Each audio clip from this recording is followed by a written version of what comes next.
Greetings, friends. Welcome back to another episode of Dreamscapes. Today we have our friend, the Reverend Celeste from Chicagoland. Right back to her in just a moment. First, if you would, please kindly smash the like button, share, subscribe, tell your friends. Always need more volunteer dreamers. Also, you can get a t-shirt, coffee mug, 15 books of historical dream literature now. I should have had a physical copy. I've got physical copies. I'm going to pop up a graphic here, right there. Bing. You can get that at BenjaminTheDreamWizard.com. That is my housekeeping. And back to our guest, the Reverend Celeste, minister, writer, speaker, podcaster. You can find her at CelesteFrazier.com. Also, Reverend Celeste on Instagram. Links in the description below. Celeste, thank you for being here. I appreciate your time. Thank you. My pleasure. Thanks for the invitation. Yeah. So you got a lot going on. And I honestly, I'd go into every one of these interviews blind. I don't know anything about you or your dreams. So I just like to talk to people a little bit first and find out where you're coming from and what you got going on. So what would you have to say about what you do? Well, I pray with people, for people. I do counseling. I write books, poems, a lot of different things. And I podcast. I do ministry. I speak. The ministry goes beyond just speaking on a Sunday. So I'm a supportive person. I'm an expressive and creative person. So a whole lot of things can be said, but we don't want to confuse the people. So we'll leave it at that. Well, I think that, the first thing that popped into my head when you say I do ministry work is exactly what you then followed it up with, that it's more than just preaching on a Sunday. And I thought we might get into that a little bit just because of my own fascination with it. What does it really mean to minister to people? Minister literally means to help. And so I help. I happen to have a high social justice consciousness. So I help on an individual level to connect people, understanding, whether it's about racial justice or some other kind of community concern. And so I teach. I teach about spiritual principles and spiritual practices. And so I guide meditations, a number of different things to connect community with spirit and the individual with their own spirit. Very nice. Yeah. That's something I've always found. I mean, we're coming from different places in some ways. So I'm in what I would describe as an agnostic atheist. This doesn't mean I'm an anti-theist. Like I believe, the agnosticism is like, I don't know, but I don't follow a specific religious tradition. So I'm kind of a student of all in the symbolic sense. That's kind of where the wizard thing comes in, is like understanding the breadth of human experience from different perspectives as much as I can. Well, if you were going to categorize me, then you could call me a New Thought minister. Okay. And a New Thought minister literally honors all faiths. Okay. So there isn't really any scripture, derived from ancient wisdom that I will not use. Right. Yeah, that's definitely where I'm coming from too on that, in terms of, I appreciate the value of all those different traditions. So yeah, when I say that, people think, oh God, another atheist guy, he's going to give me a hard time. No. I'm very much lately, I wouldn't say more fascinated by, but more appreciative of the biblical stories and their value and what they're trying to say. And what I try to do in my dream work is, if you're coming from a place of being a very devout Christian, Catholic, say specifically, that is where we're going to look for your answers in the dream space. Like, cause that's the thoughts that move your mind in your sleep. But I was also connecting it back to the idea of, ministering to people. And it's, kind of how I maybe formulated in my mind, is the idea of walking it like you talk it. It isn't just saying the words on a Sunday. It's going out there and being with people to help them do the things they need to do to make their lives better. It sounds like you're doing that. You're walking the talk. Yeah, faith without works is dead, right? Yeah. That's scripture. That's direct scripture.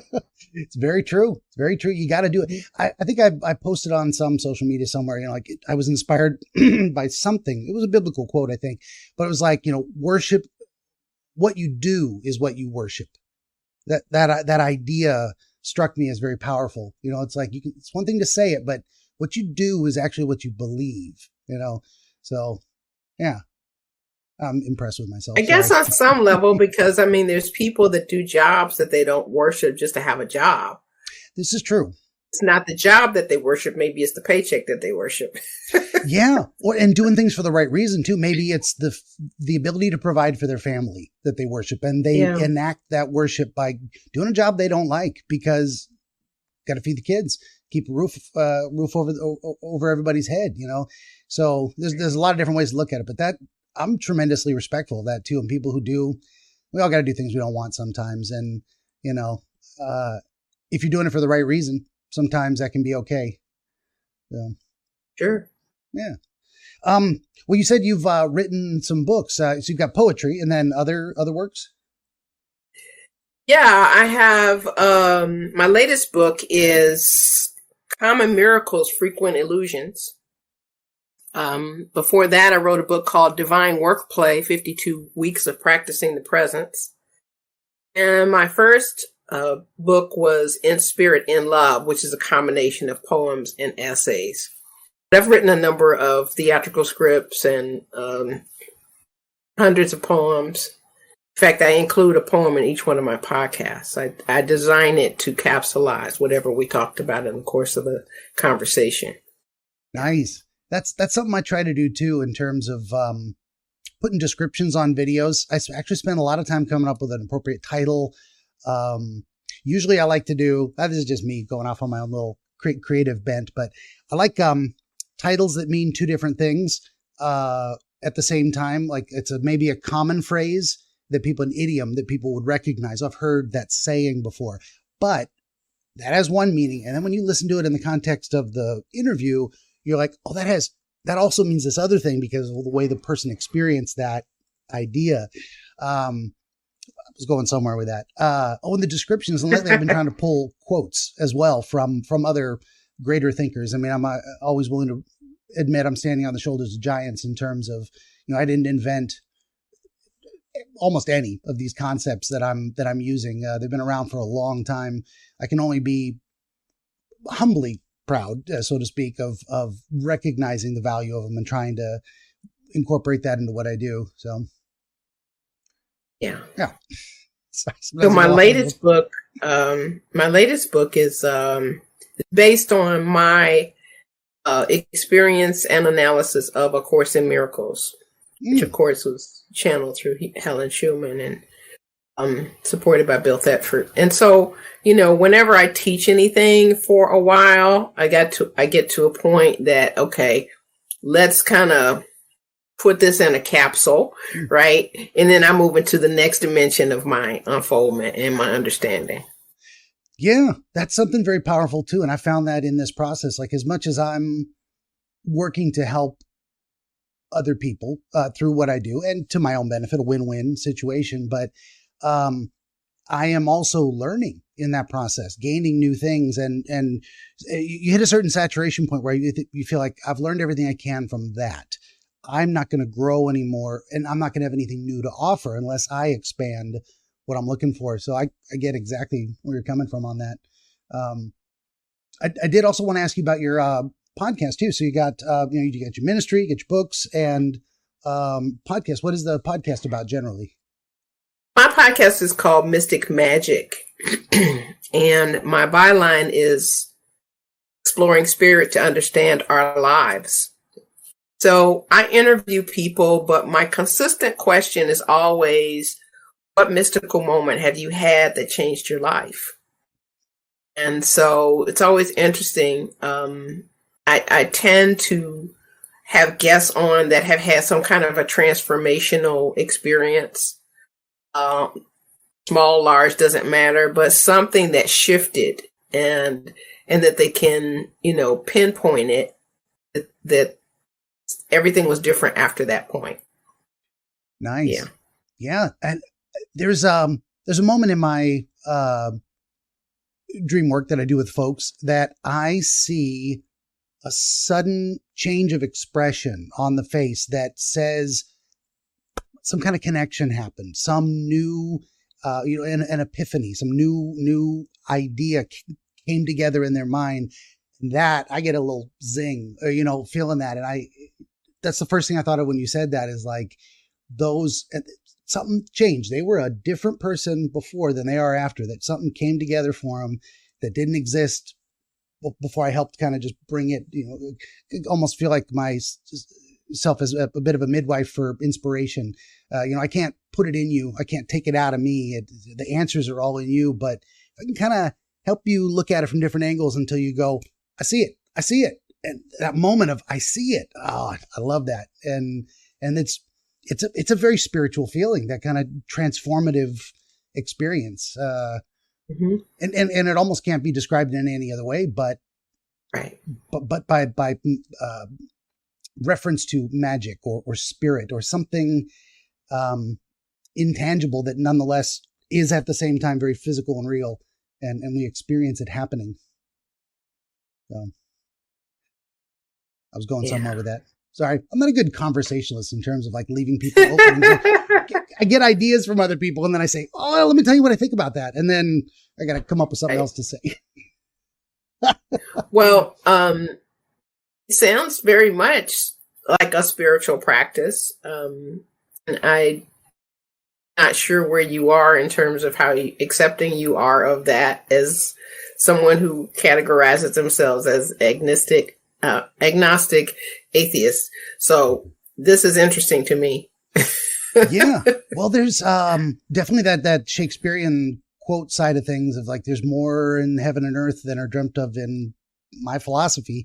And it's very interesting too with the work I do, is I very much believe, and I can only say believe, that there's two sides. What I'm best at and what seems to work, what I can prove in a kind of tangible results kind of way, is that we are biological organisms. Our brain, I say, the heart beats, the lungs breathe, and the brain thinks. And it does that whether we're asleep or awake. So what I'm trying to do is help people access their thoughts during sleep. And the ones that seem to come up are the ones that have the most importance to them, the ones that stick with them. There's something there that they thought was important enough to remember, or their subconscious did, to hold on to. So that's one side. That's the very biological, scientific side of things. I acknowledge there is the other half of everything is something, what's the word? Ineffable. It cannot even be described. We just kind of know it when we feel it.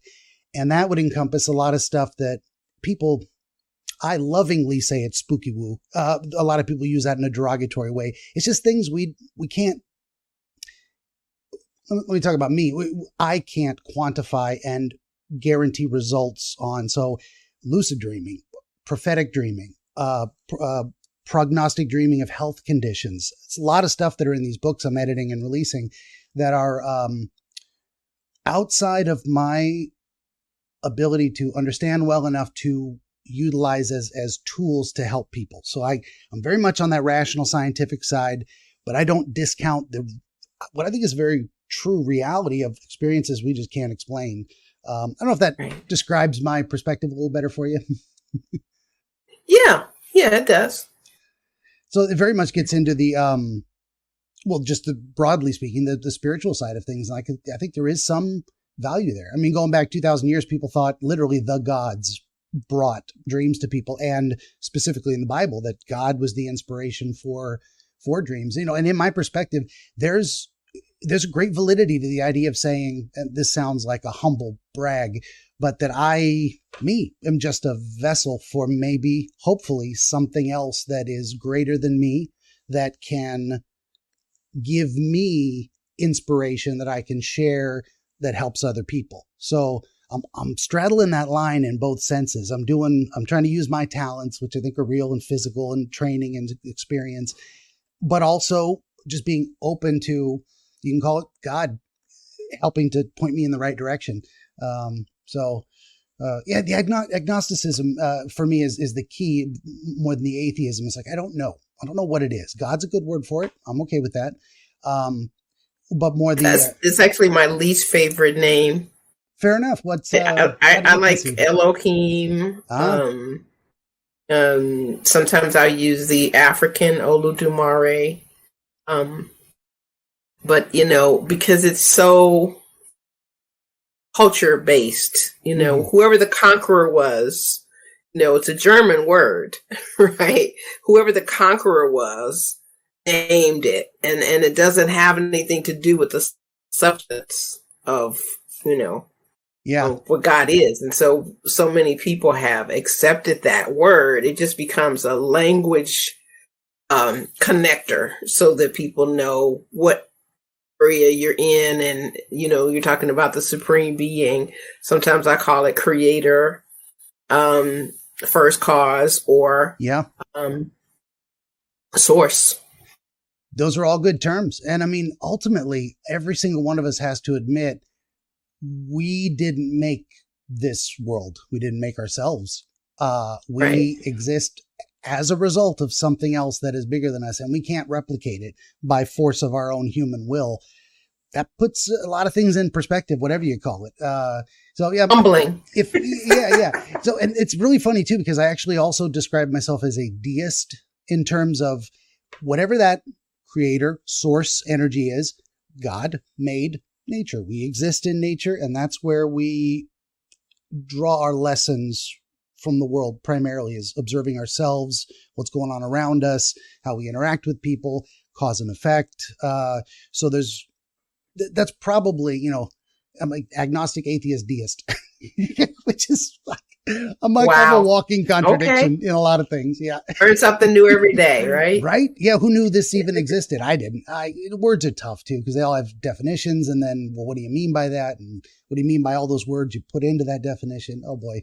So, and sometimes you're working with a language that is really derivative so much that you may be saying more than you think you're saying when you don't mean to. True. One of my favorite things is there's websites dedicated to this all over the place, but the idea of words that exist in other cultures that don't exist in English that describe specific things. I don't have any off the top of my head, but a great example that people would recognize is, at one point, no one had ever really known in the English-speaking world.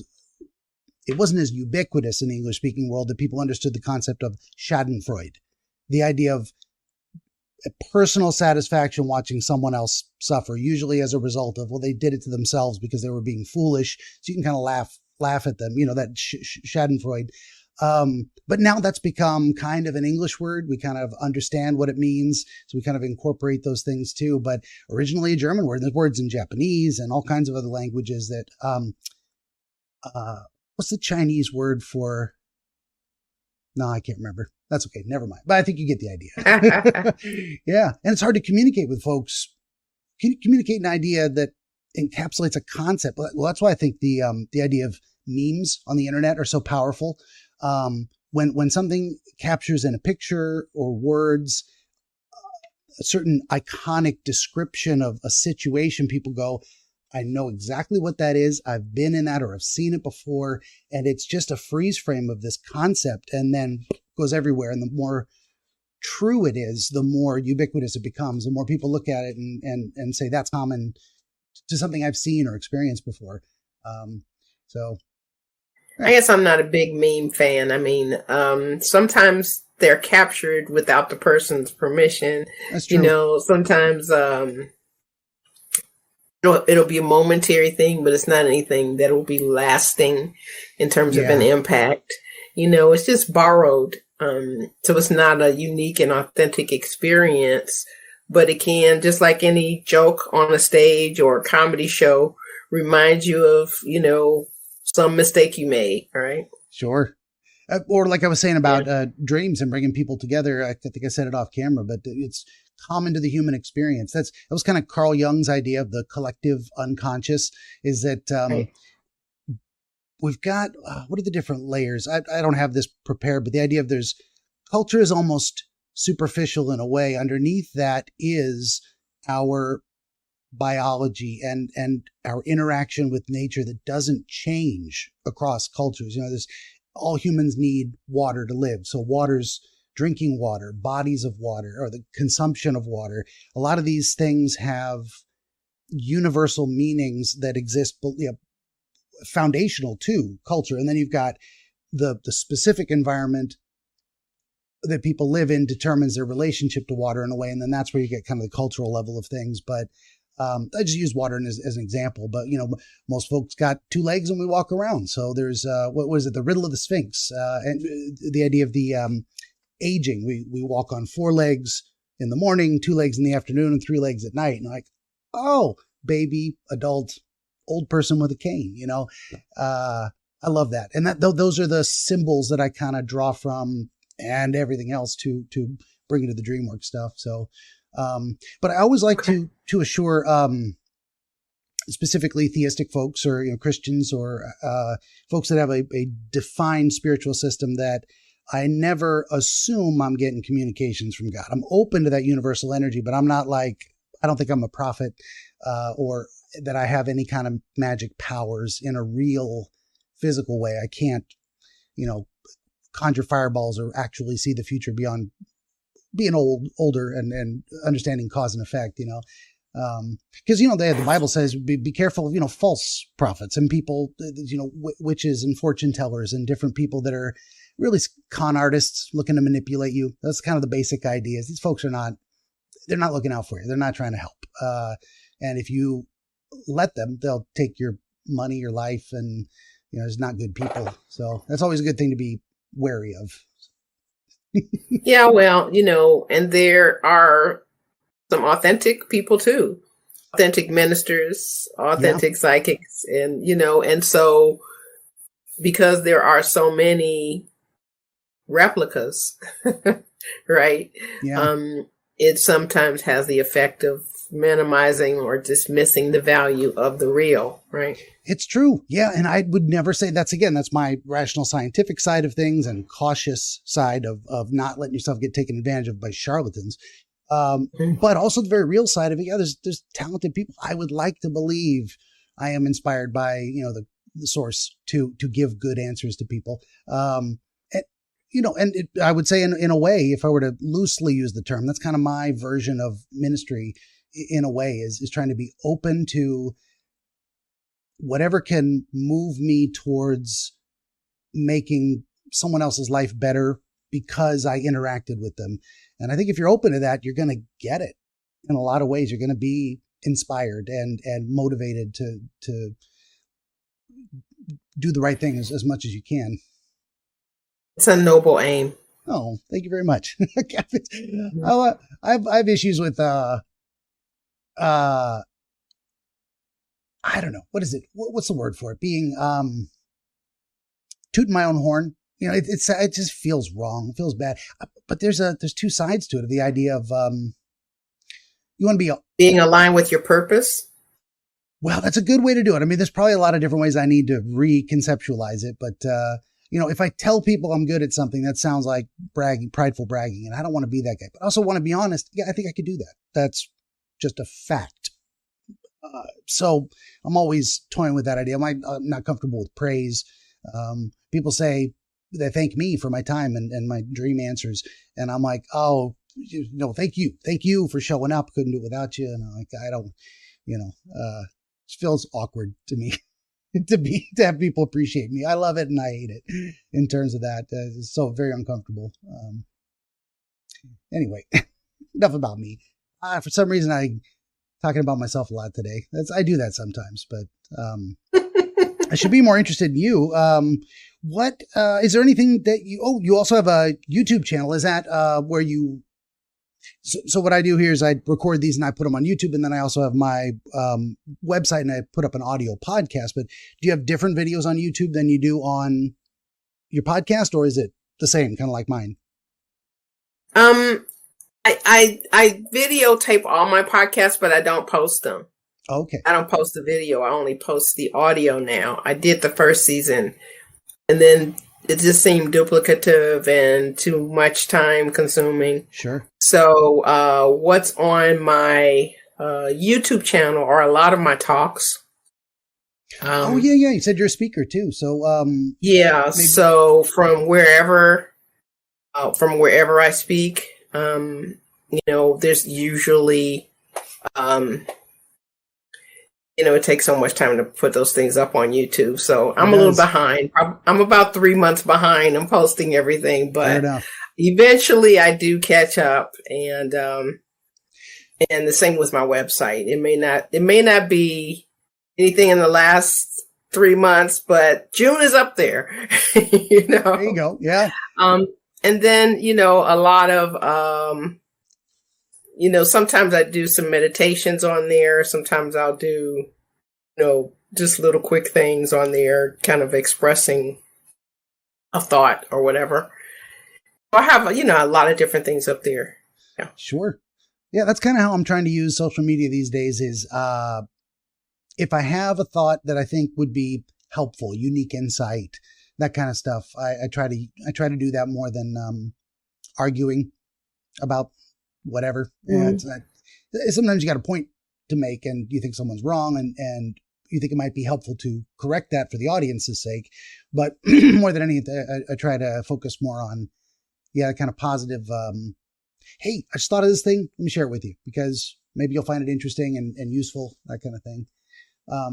One thing I did want to mention, pick my nose, sorry. I have a program that rips audio from video. I don't know if you have something like that. There's a variety of free programs out there. It makes it really easy to convert. I just choose the wave function and turn them into MP3 files. I just, gotcha. I have, a studio that I have a lot of options to choose from. Yeah.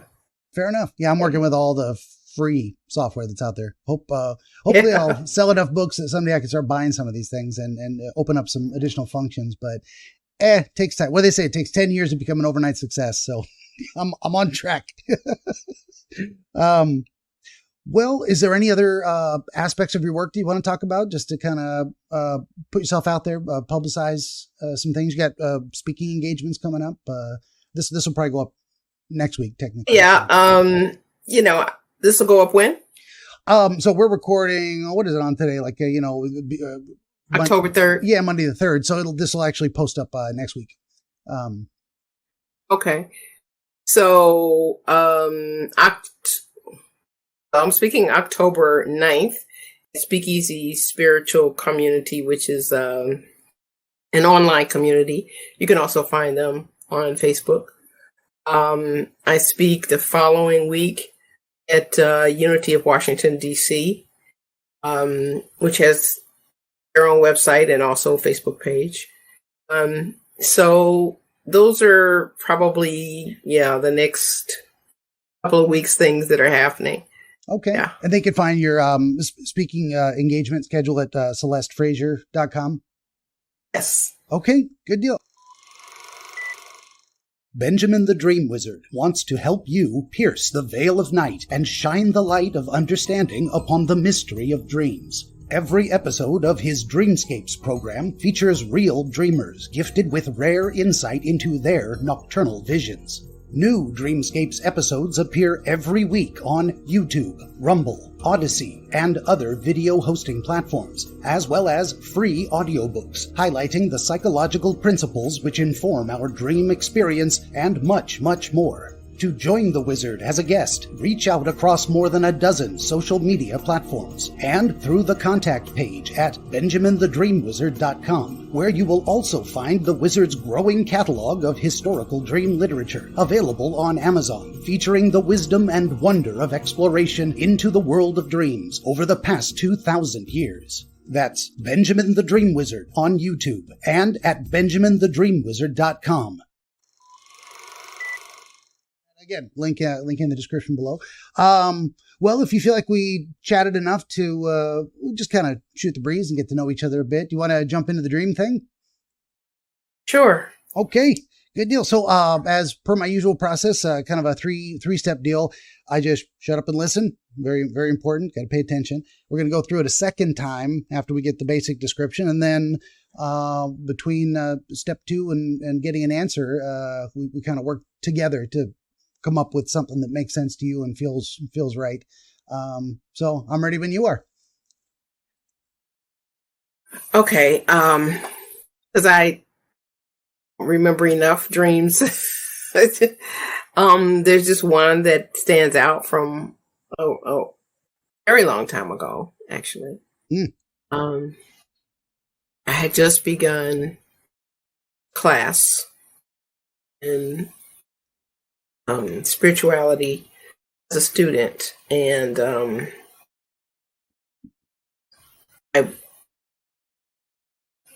I went to sleep, I guess, because I say I guess because it felt like something about me was very much awake.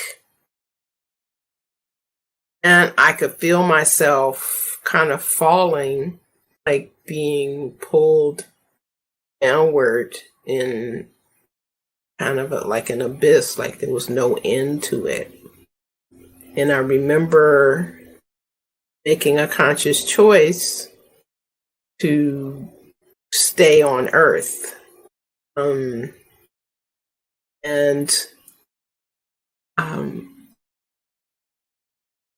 That's what I recall. Okay. After that, I started saying things that I didn't know. Something started talking through me. I'll call it spirit. Spirit started talking through me. And the people that I would talk to, your jaws would drop. It was all spiritual. I had weird kind of allowing happening, and at the same time a fascination happening.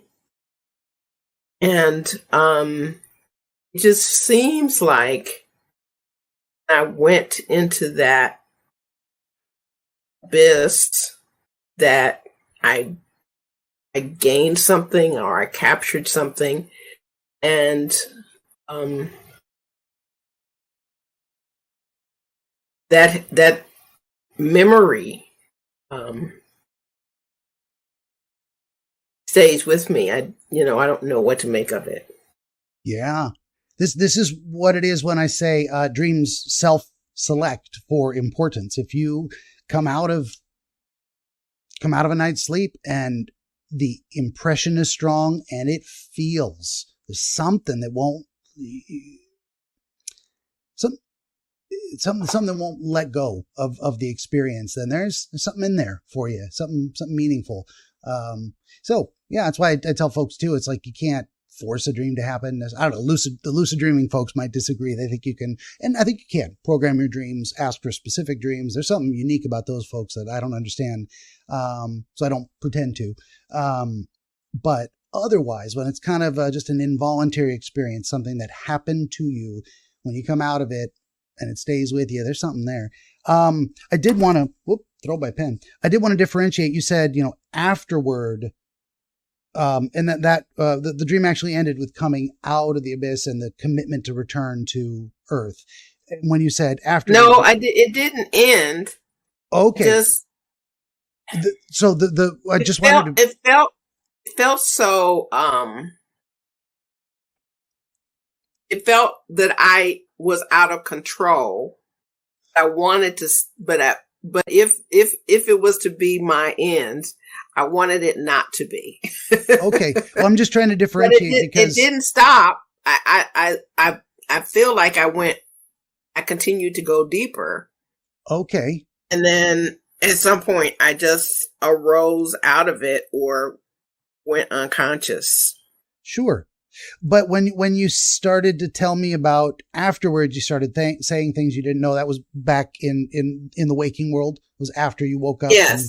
Okay. Yes. That's what I wanted to clarify. That's perfectly fine. And it's good to get that perspective as well. How, you had something happen in that dream that awoke something, inspired something. So there's something there. But I wanted to differentiate from this is the dream experience and this was after I woke up. So it's good to know.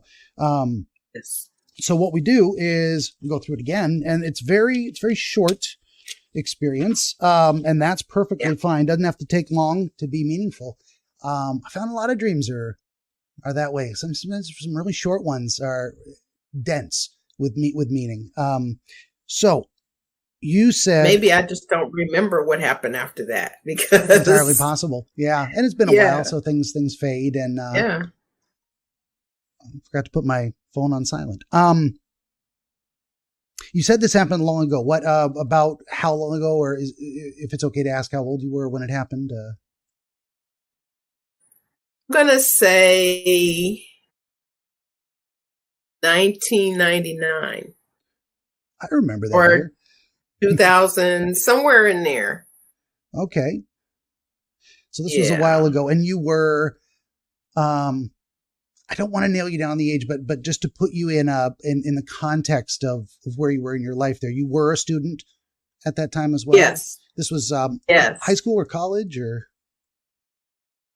Neither. I mean, I was out of college 20 years, I mean, or more. I mean, I graduated in 79. Okay. So there, the Agape is a spiritual center run by Michael Beckwith out of the Los Angeles area. And it was, spiritual class. Okay. Gotcha. Yeah. So you were, in your dream, you had put yourself back into this environment, into this specific place. No, I didn't put myself anywhere. Well, what I mean by that is, when you think of the dream imagery, is it this place from real life that you were in the dream? It was at the spiritual center, the physical location. Oh, I was in my bed. Well, I wasn't in my bed. I was in a bed. Yeah. So in your dream, you were in a bed? No, in my dream, I was in an abyss. Gotcha. Well, you, okay, maybe I'm having trouble understanding. That's fine. This is why I asked so many questions. So you said it was years ago and you were taking a class on spirituality and you fell asleep. And maybe I thought the dream description started with the imagery of being in a classroom, being in this class. No, I just, the frame of reference was that when I went back to that class, I don't know who was speaking, but it was using me to speak. Gotcha. Okay. So the specific dream experience was this falling sensation. That was what stuck with you is that experience of, I feel like I'm falling through an endless space, and you use the word abyss and okay. So let's go with that. This is interesting too, because that is actually a lot shorter than I thought. It's a very, very specific impression. So did you have a sense of yourself in space? What was your perspective? Were you looking at yourself from outside your body, watching yourself fall? Or were you in your body and you just felt as if you were falling? I was in my body and felt as though I was falling. Did you have any sensation of the fall beginning? Like at one moment you weren't falling and then suddenly you were falling. Was there a distinction there at all? It was kind of like that. I was just suddenly falling.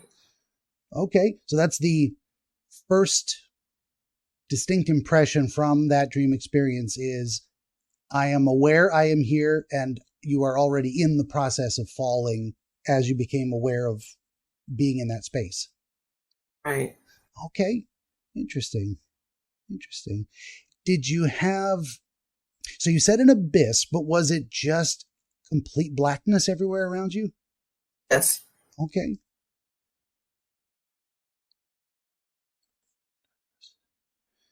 No visual imagery at all in terms of, you weren't falling through a void in space where you saw stars, or you didn't see any Anything, I guess.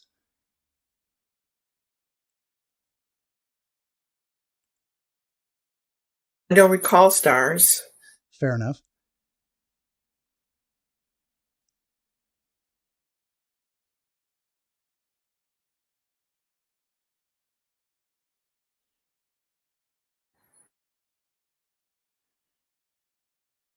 Don't. That's okay. I ask a lot of questions that maybe don't have answers, or the answer is going to be no. I did not see what I you're asking. was just trying to see if I remembered a mountain or water or anything, and I almost feel like I was wiped. Sure. Know what I mean? Yeah. And this was a while back, and dreams fade. I mean, that the impression that something is important tends to stay with us, but the specifics of why and so this is what what? Yeah, for sure. But what I usually tell folks is, the more recent the dream, the better. It's going to be fresh. You write it down right away, as many details as we can, and bring it to me right away if you can as well. So like the best thing was I had an interview where the person had a dream from a few years back they wanted to share with me. The night before we spoke, they had another one, and they're like, "We're going to do that one." I'm like, "That's brilliant. I wish I could talk to people the moment they wake up in the morning, tell me everything." But that doesn't mean there's nothing there. And it doesn't mean we, that happened the other day, and then I didn't write it down, and I was like, ugh. Yeah. Well, if we don't get much out of this one, if you want to try that one, we could. But I think there's still something here. There's, did you have a sense of time passing? Did you feel like you were falling for a long time?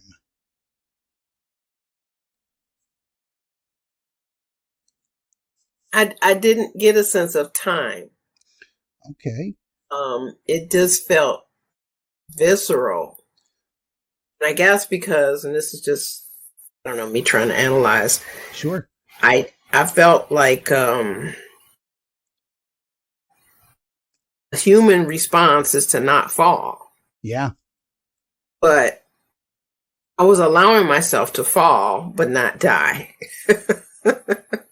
I don't know if that makes sense. No, that's exactly the kind of, so when we've got very little visual imagery to work out, usually people tell me, I saw a house and a car, and my mom was there, all this kind of stuff. And I start looking at, okay, what house, what car, why your mom, what's your relationship like, why those three things in the same place together? We got none of that stuff here. We have an experience that is, it's very different. There's not visual stuff. It's tactile. It's visceral, as you said. That's a great word for it. Like, because I think we all know, anyone who's never been skydiving, but if you go on a roller coaster, that drop, pew, in the first big loop, we call it, we feel our gut drop, but actually it's our gut rise because we're going into free fall. That's a very, again, universal, common human experience. So I think, if I'm not mistaken, that's kind of what you're describing. That, I mean, that sensation, I am falling, this is happening. Is that all the things I've said about that visceral sensation? Does that sound right to you? Yes. Okay. But then you volunteered a piece of information, which I think is fascinating. And this is where we go with things where there's not a lot of images to analyze necessarily, but it's sensations and feelings. And so I was going to ask at first, but you volunteered, allowing yourself to fall. This impression of like, I'm either giving permission for this to happen, or at least I'm not fighting against it. Is that kind of where you were going with that idea of allowing yourself to fall? Yeah. Did it? And I don't know, but what just came to me was to mention some other things. Please. Not necessarily related to that. Mm-hmm.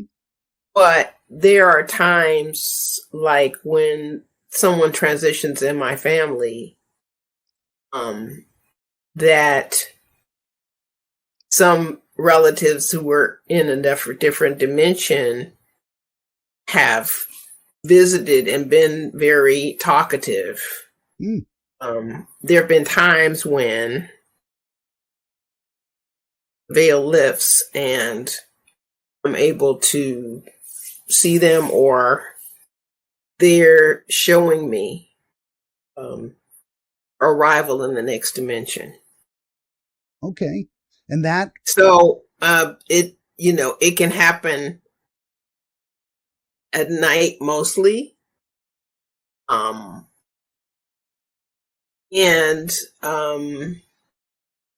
can happen every once in a while during waking hours. gotcha. Okay. Yeah, where I was going with that, and that's great. Any interrupt me anytime. You get an inspired thought. That's actually what I'm trying to do with these questions is kind of, again, looking at this from, what about this angle? What about that angle? And I turn it just the right way and you go, I just thought about communications from transcended relatives. Really? When I looked at it from that direction, that came up. Brilliant. I don't know what to make of it. We'll get there eventually, but I wanted to focus a little bit more, and maybe we can connect those two ideas. The question I was asking is this idea of causing your own fall, almost volunteering. What was it? Giving permission to go into free fall versus maybe the idea of acceptance. This is happening. I'm just not going to fight it. Where would you go on those two directions? Or I can try and describe the difference I'm trying to illustrate.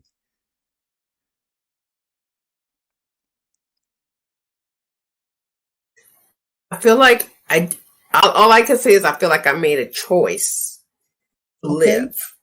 Well, that's true. So there was, that happened a little bit later where and I hate to do this to folks, but I keep pulling them back to the specific thing I'm talking about. There's this initial experience. Suddenly I'm aware I am falling. It is an abyss. It's complete darkness all around me. So I'm not getting any interference from visual images. I'm not falling, as you said, not by a lake or a river. There's no physical environment. And that's actually, some people go, well, I don't have much to tell you but the idea of a completely absent physical environment is its own unique kind of spectacular experience too. Is there's something about like your brain saying, this is disconnected from anything physical. I'm not even embodied necessarily. I feel falling, but I don't see myself. I am whatever I am in free fall in this environment. And there's the choice you made, which comes next. But there's that initial experience of the words you use were allowing myself to fall. And what I'm trying to tease out is the idea of whether you felt responsible for causing the fall or you felt that you were inclined to. It would be like if the ground just opened up. Okay. So that your impression of your experience at that time wasn't that you had, say, done this to yourself or chosen to leap, but that you were experiencing a fall involuntarily. Yeah. And what happened here? And you you use the words pulled downward. And that isn't something usually people describe when they're talking about gravity. Even though gravity is a pull, there's something else in there of the idea of being pulled downward. Does that make you think anything when you consider that idea of being pulled versus just falling? I don't know. I think the velocity was not necessarily fast, not necessarily slow. Okay. Gotcha. Yeah.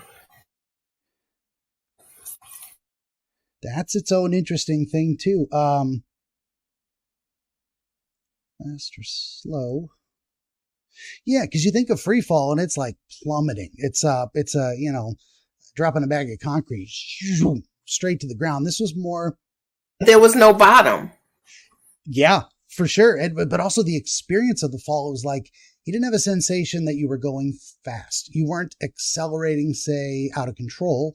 But it wasn't. You weren't a feather on the breeze, just gently floating down. There was more of it was more of a constant feeling. Yeah.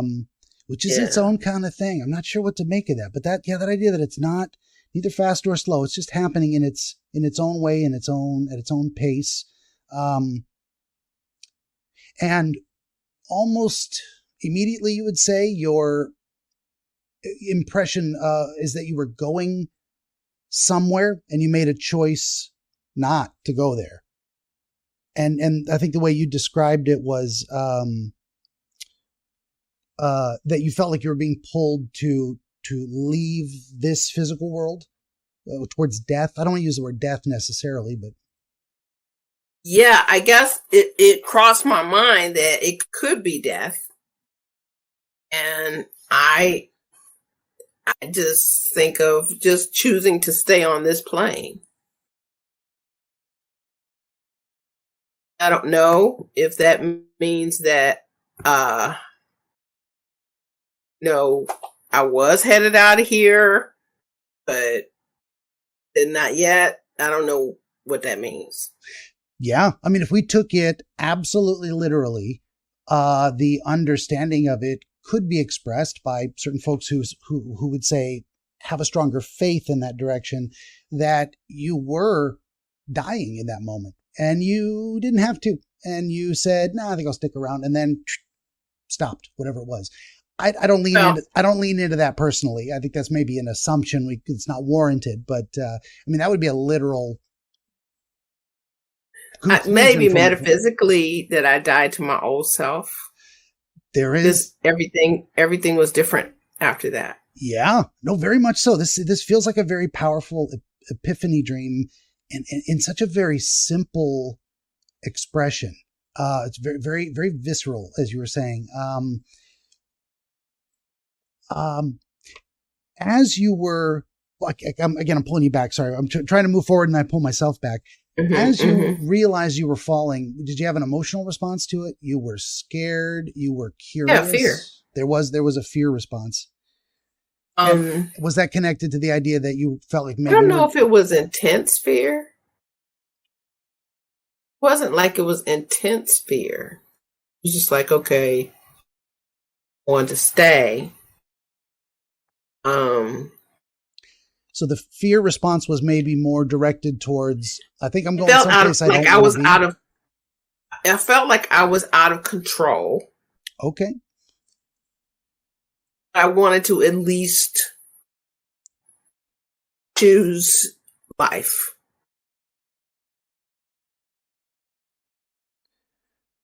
Okay.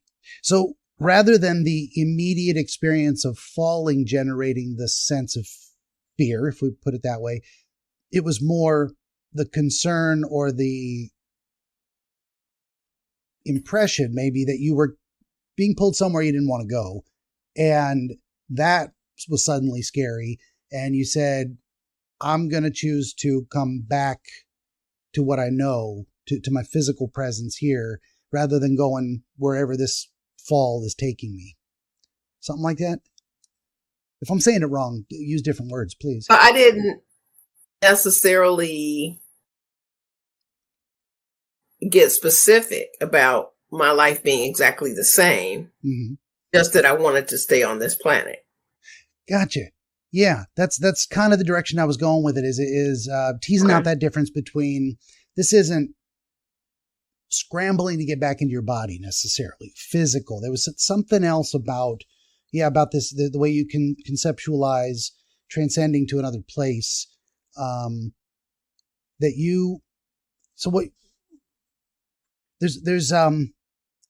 trying to put it together in my head. There's also common to the human experience that we have a lot of things that happen to us involuntarily. We got physical needs we can't control. We got circumstance we can't control. Other people, they're going to do what they do, and the weather's going to change, seasons are going to turn. So there's a lot of places we get taken that we fall into in a way involuntarily. And then there's two choices with that. I mean, if you can, God grant me the serenity to accept change the things I can, accept the things I can't. When we do have a choice, exercising that will of like, I'm going to pick, I'm going to choose my destiny. There's something in there. I don't know if any of those ideas are resonating with you. The only thing I can think of based on what happened after that is that, I want to do my work here. I want to whatever I'm being pulled to do, let me do it here. Gotcha. Yeah, I think that's kind of where I was going with that. That's why I say I'd ramble until we put something together that makes sense between the two of us. But there's it didn't necessarily have to be that block or that street or that city. It just meant Earth. Yeah. Well, you definitely. So what I'm talking about is kind of broad strokes. Trying to go big and refine it down. We've got an involuntary experience has happened until you're falling. You didn't choose it, but you could choose to change it, and you did. So there's something in there about what it feels like to me is a very, what do they say? The long dark night of the soul, in a sense, where you got to look at yourself and make a decision, and you can just choose to fall into whatever comes your way, or you can say, no, I'm going to choose my own path because I can. And not only can I will, and I do. And then you wake up and this whole new road seems to open up for you in your life as a result of this kind of experience. I want to stop there and just get your feedback on that concept in general, in relation to the dream. Yeah, it may very well have been a gateway to a deeper understanding.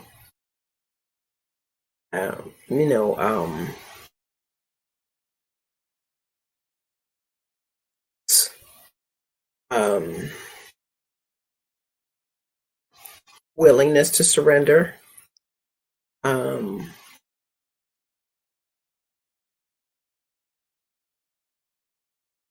May have been, the release of the illusion of control.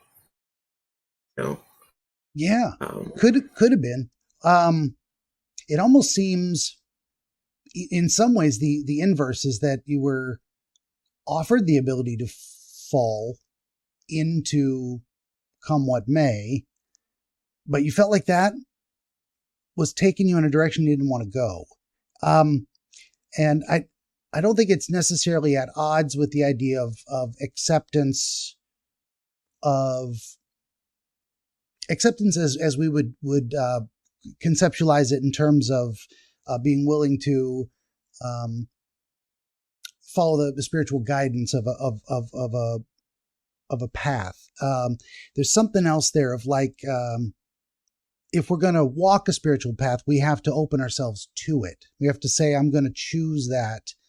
Otherwise, we close ourselves off. So this may be, there's something in there that keeps circling around in my brain about the idea of being involuntarily pulled in a direction and having this sudden realization that you don't have to go there, that where it was taking you was somewhere that felt wrong enough to inspire a sense of fear. Like, if I keep going this way, it's going to take me away from what I really want, what's important to me. And that moment of realization in the dream where you're like, I can choose not to go. I don't have to be pulled in this direction against my will. I didn't cause this. I didn't start it. I don't have to accept it. And you didn't. You chose to come back to, it was almost like recommitting yourself to a path you felt was right, by choice after a moment of crisis. Like there's almost like a self-doubt in there of, am I doing the right thing? And you go, yeah, look at the alternative. The alternative is bad. Of course, this is the way to go. I need to stay here. I need to recommit to this earth, this stay in this place. I'm not trying to tell you what your dream means, but I'm trying to say enough that you can understand what I'm trying to say, and then you can tell me if you think it's anywhere close to accurate or resonates with you. Well, I definitely think that it has to do with my commitment to being a spiritual leader. That's what I was thinking too. Yeah. The interesting thing is that I still have no control over when I am inspired. That's true. Let me tell you, I know I still am in no control over, like commanding it to be there, and it's not. Yeah. Or maybe that was an orientation that was to say, you don't get to say when this happens or if it happens. It's happening. And, so, no, I could be totally thinking that something's going to go one way and something else happens and it reveals itself through me, without saying I surrender, without saying, it's okay for you to come now. It just comes. Right? Oh yeah. And, it could have been an announcement that, this is when shit gets real. Everything's changing now. Yeah. And I'll tell you what I want to say, how I want to say it, when I want to say it. You don't get to say that. You just roll with it. Very much so. Yeah. And that, what you were saying inspired me too. The idea of, there's two things that happen. There's, opportunities that present themselves, and there's the action we got to take to merge with the opportunity. And that has always got to be a choice, that action, because opportunities will pass. Sometimes we get thrown into things, but we still got to do something with it, or it's not. And that can happen with this. What inspired me was the idea of inspiration. If you get a feeling, an idea, and you're motivated, you still got to act on it. So there's that element of choice that seems to be, there's very much that concept of exercising choice in this dream, making a commitment to something. If you do nothing, you just keep falling. But if you decide I'm not going to fall, you don't have to. You pull yourself right back out, and you did. There's something. And I want to relate it to, so this is number one, this is number two here. I want to relate it back to what was going on in your life at that time. Were you putting yourself on a new spiritual path at that time? Were you opening doors that you hadn't considered before, hadn't committed to before? Were you at a place where you weren't sure you were on the right path and you needed to think about it? And then you said, yes, I am. I'm doing this. Yeah, because I remember my first class was foundational class, and I didn't know what had happened, but when my grandmother transitioned, it was like heavens opened up, and I was getting all of this information, all of these messages, all of this in terms of what I was going to do. I would give the family presentations because I have a degree in theater and, would do different kinds of performings. So that was totally different. And I remember giving a talk at her funeral, and the word obedience came out of my mouth. It's not a word that I used or liked. And I realized that I had been obedient, and it was saying, you've been obedient. Now, this particular dream that I had occurred after that point by about a year. Okay. But I suppose I knew something was happening, but I hadn't necessarily said that I was going to commit, but I wasn't saying no. Okay, yeah.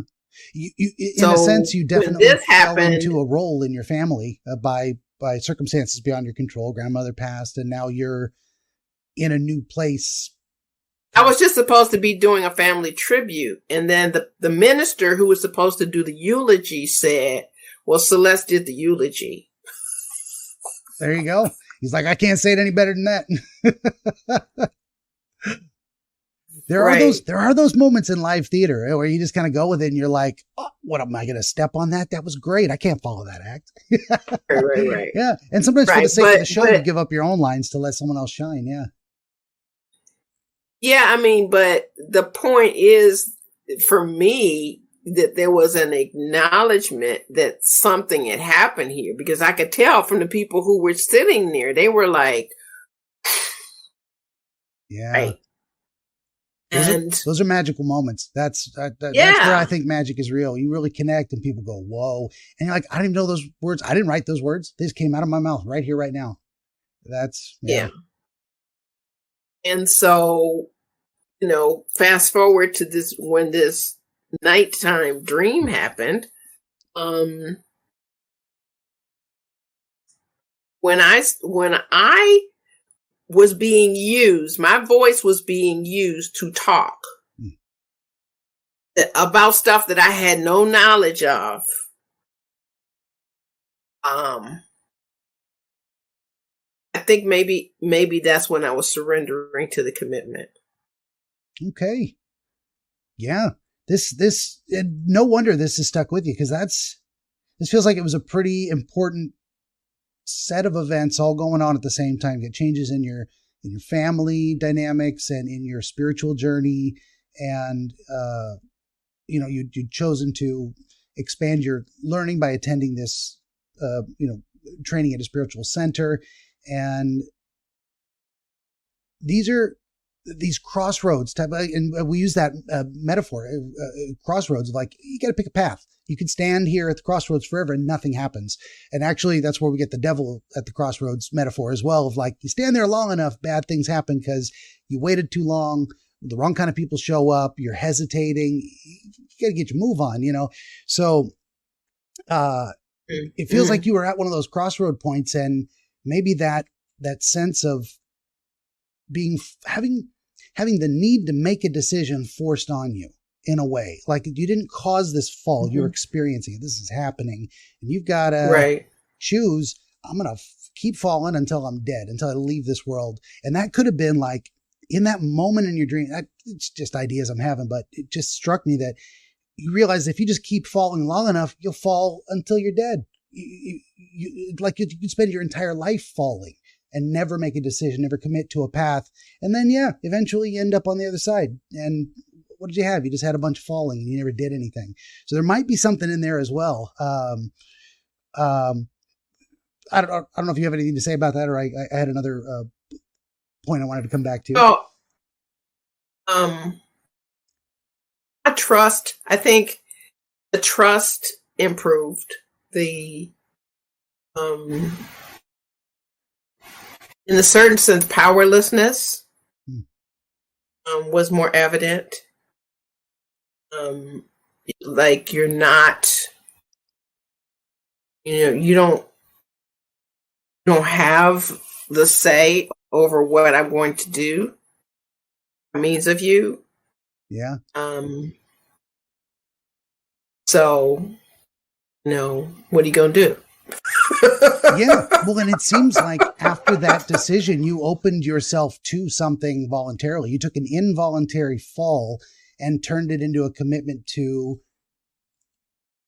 engage the opportunity that was in front of you. Maybe you had a sense that was coming and you're like, I'm going to strike while the iron's hot, or I'm not. And it's going to cool off, and that window's going to close. So maybe that's what this was. I did want to bring it back also to the idea of the sensation of falling brought to your mind the communication with relatives. And that, you said that was, hey puppy, now he wants up. Say hi to Peanut Butter, everybody. Hi, Peanut Butter. He's sitting on you got to let go of that. You said that also, he's on my headphones. Come here, Bubble. Come here. Okay, sorry. I love him, and he's a pain in the butt. You said that about that time it also opened up spiritual communications.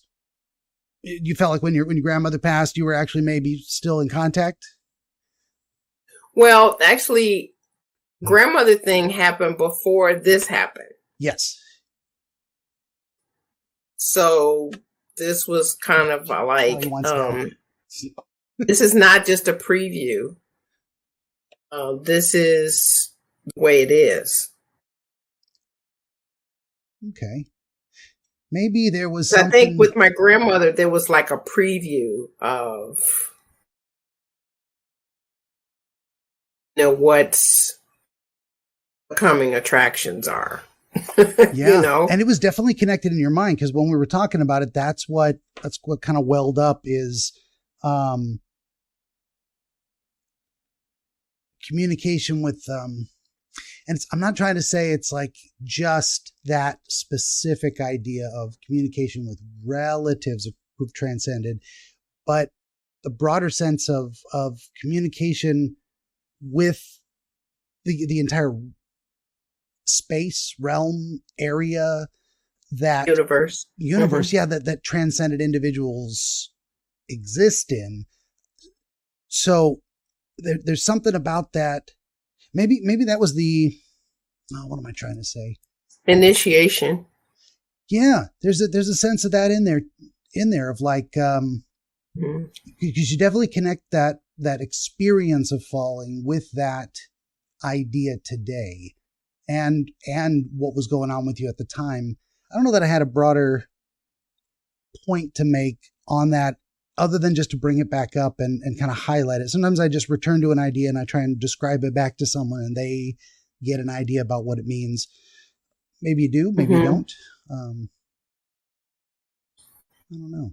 Oh, now what's coming through is that, in addition to that, a year ago, I started, having visitations with, I'll call her the Black Madonna. You might call her Divine Mother. That is not something familiar, but was something welcomed. So I feel like there's an agreement, different agreements that I have to say yes to. I feel like my commitment has to keep being revisited. I don't summon anything. So when things happen, they just happen. Mm-hmm. Never occurred to me to say, please, please, please come now. Yeah. And good luck with that. It right? Just happened. Right. Right. Sure.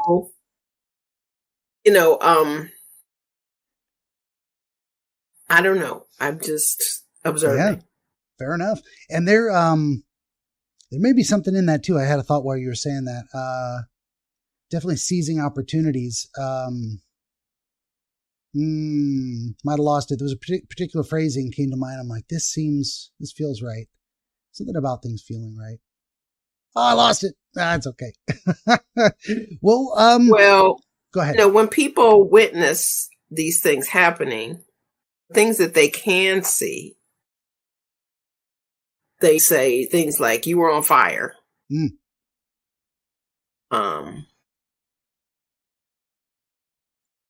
I know, maybe about a month ago, I didn't sleep the night before. I was up preparing a talk.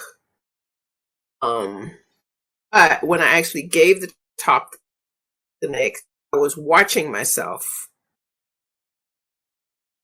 give the talk. Yeah. So it's just weird how, I become the observer sometimes. Yeah. And then sometimes I, not. Yeah, definitely. No, I have those moments too. I actually try to, so I've got like legit autism. I am always watching myself do everything, hyper self-aware. I very much try to, and it's almost like slipping into trance states. I try to just, as much as possible, be me instead of watch me being me. So I'm not saying this is exactly the same thing as happened to you, but what you were describing sounded horrifying to me. Oh, I'm giving a talk in front of people and I'm watching myself give it. I'm like, no, get back in your body, get back in the moment of speaking with people. I think you're maybe having a different experience. Anyway. Yeah, to me, it's okay. It's just very interesting.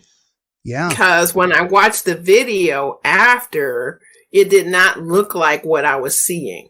Yeah. Yeah, very much so. Yeah, and I think your experience is fundamentally different. I just have my own moment of being terrified. But there are feelings of like, what am I trying to say? I've had some experiences too where I felt moved. And I think it often happens during these discussions. Like, I don't know where my ideas and questions and connections come from. I don't have any of this planned. We didn't talk ahead of time. So there's very much, for me, it's losing myself to the moment and letting things just be what they are and maintaining that singular focus on understanding and connection with the person I'm talking to. So actually, I tend to know I'm on the right path when I forget about myself, when I have no concept that I exist. I'm just existing, more in that Eastern Taoist type of thing. I'm just being the thing I'm supposed to do at the moment. That's what I'm trying to lean into. Okay. Yeah. Well, do you have additional comments, questions on this experience? New angles you want to maybe look at it from? Or do you think we've dug up some pretty interesting ideas that...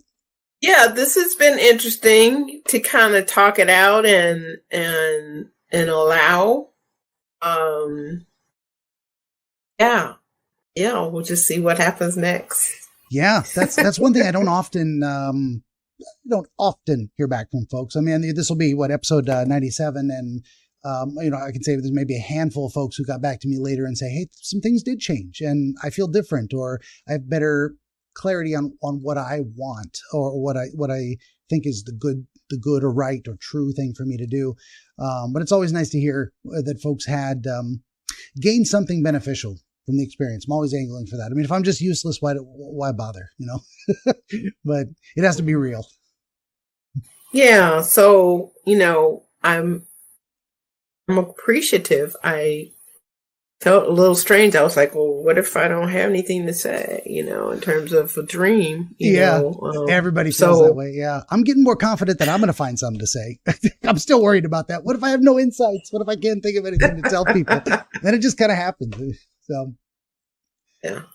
So all good. Well, good deal. Well, okay. If you feel, I've filled your head with enough things to think about, moving forward, then we'll wrap it up. Okay, good deal. Well, then I'll say to our audience, let's go back here. This has been our friend, the Reverend Celeste, minister, writer, speaker, podcaster. Podcast is Mystic Magic. I wrote that down to make sure to mention it. You can find all this through CelesteFrazier.com. Link in the description below, losing my words. Also, if you would, for my sake, please like, share, subscribe, tell your friends. Always need more volunteer dreamers. Get a t-shirt, coffee mug. 15 now books of historical dream literature available on Amazon, but also through BenjaminTheDreamWizard.com. And I'll just say once again, Celeste, thank you for being here. I appreciate your time. Thank you. All right, and everybody out there, thanks for listening.